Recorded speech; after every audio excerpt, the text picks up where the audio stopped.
전후로 발생한다고 해서 불리는 어깨 질환, 오십견에 대해서 다들 한 번쯤은 들어보셨을 겁니다. 옷을 갈아입거나 머리를 만지는 등 이런 단순한 일상생활에도 큰 불편함이 있을 수 있는데요. 건강메아리 이번 시간에는 정형외과 이선호 교수님과 함께 오십견을 비롯한 다양한 어깨 질환에 대해서 알아보도록 하겠습니다. 교수님 안녕하세요. 네, 안녕하세요. 네, 먼저 교수님 소개 한번 부탁드립니다. 네, 안녕하십니까. 저는 전남대학교 병원 정형외과에 근무 중인 이선호라고 합니다. 오늘 어깨 질환에 대해서 여러분께 간략하게 제가 알고 있는 정보를 말씀드리고자 합니다. 네, 교수님, 이번 시간에 저희가 알아볼 주제가 어깨 질환입니다. 이 질환에 대해서 먼저 알아보기에 앞서서 어깨와 관련된 이런 뼈 구조에 대해서 알려주시면 저희가 이해하는 데 좀 더 쉬울 것 같은데 설명을 부탁을 드릴게요. 네, 먼저 어깨 관절, 견관절이라고 하면 네. 보통 견갑골, 정식 명칭은 아니지만 날개뼈라고도 부르는 역삼각형 모양의 뼈와 위팔뼈인 상완골 사이를 지칭하는 것입니다. 네. 이 중 견관절은 우리 몸에서 가장 넓은 운동 범위를 가지는 관절입니다. 이렇게 다양한 각도로 움직임이 가능하고 또 그렇기 때문에 불안정한 구조라고도 볼 수 있고요. 병적인 탈구가 흔히 발생하는 관절입니다. 네, 다양한 근육으로 이루어진 어깨 근육, 견관절과 관련된 질환에는 어떤 것들이 있을까요? 네, 최근 어깨 관련 질환도 증가하고 있고 해마다 많이 발생하고 있는 추세입니다. 건강보험 심사평가원 자료를 보면 40대 입원 다빈도 상위 5위에 어깨 관련 질환이 자리하고 있고 어깨 질환의 빈도 순으로 보면 회전근개 파열과 동결견 그리고 어깨 충돌 증후군, 석회성 건염 등이 있습니다. 네. 이 중에서 어깨 근육, 즉 회전근개에서 가장 흔히 발생하는 문제가 회전근개 파열입니다. 네. 회전근개는 어깨 관절 주위로 덮개를 형성해서 관절을 안정시키는 역할을 주로 하게 되는데요. 네. 파열이 발생하면 어깨 통증이 심하고 어깨를 위로 들거나 움직이는 것이 어렵게 됩니다. 원인은 여러 가지가 있는데요. 네. 먼저 외상에 의해 발생할 수도 있고 과도한 연부 조직의 스트레스나 퇴행성 변화로 인해서 약화된 힘줄이 파열되는 경우가 있습니다. 대부분은 직업적 요인이나 퇴행성 변화로 인해서 지속적인 자극의 결과로 나타난다고 보시면 되겠습니다. 네, 이 회전근개 파열이 발생하면 정말 일상생활에도 많은 지장이 생길 것 같은데요. 그렇다면 교수님 어떻게 치료할 수 있을까요?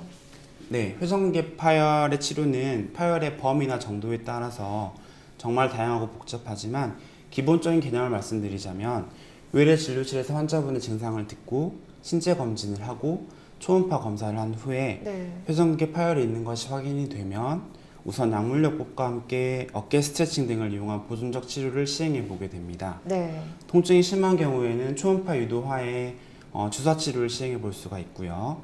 효과가 없을 경우에는 관절경을 이용해서 수술적 치료를 시행해 볼 수가 있겠습니다.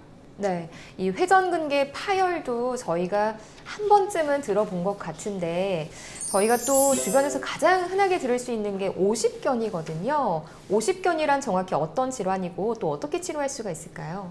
네, 오십견이 일반 시민들께서 어깨 질환하면 가장 떠올리기 쉬운 질환 중에 하나일 텐데요. 네. 질환의 명칭에서도 알 수 있듯이 어깨가 딱딱하게 굳어지는 병이라고 이해하시면 쉬울 것 같습니다.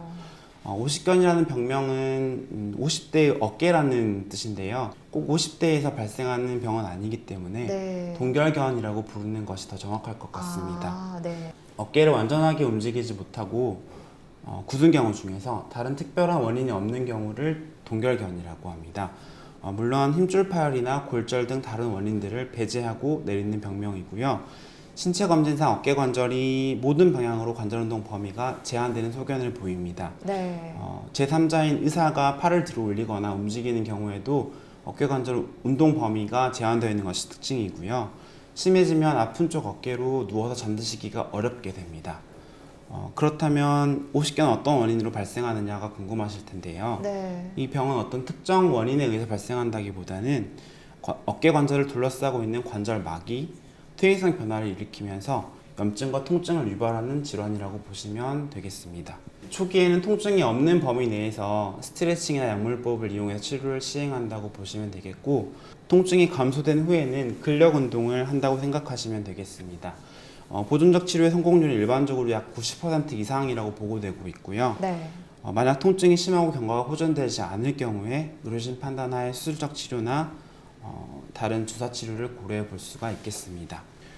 발병 후 일정 기간이 지나면 자연적으로 호전되는 질병의 특성 때문에 이 병은 우스갯소리로 명의를 만들어주는 병이라고도 하는데요. 네. 하지만 시간이 경과하면서 통증은 호전될 수 있지만 적절한 치료가 이루어지지 않으면 치료 후에 상당한 관절 운동 범위에 제한이 남기 때문에 반드시 치료가 필요한 질환이라고 생각해 주시면 되겠습니다. 네.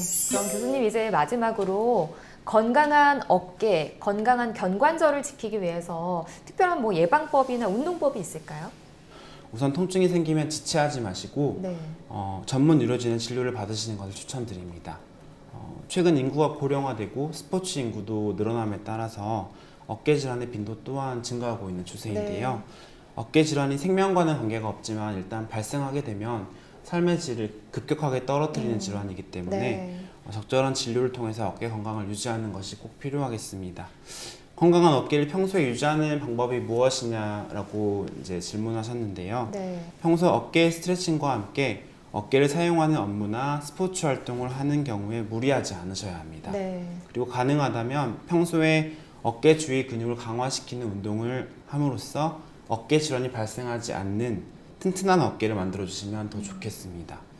건강 메아리 이번 시간 정형외과 이선호 교수님과 함께 다양한 어깨 질환에 대해서 알아봤습니다. 어깨 결림과 관련해서 여러분들이 스트레칭 잘 하시면서 건강한 생활 하셨으면 좋겠습니다.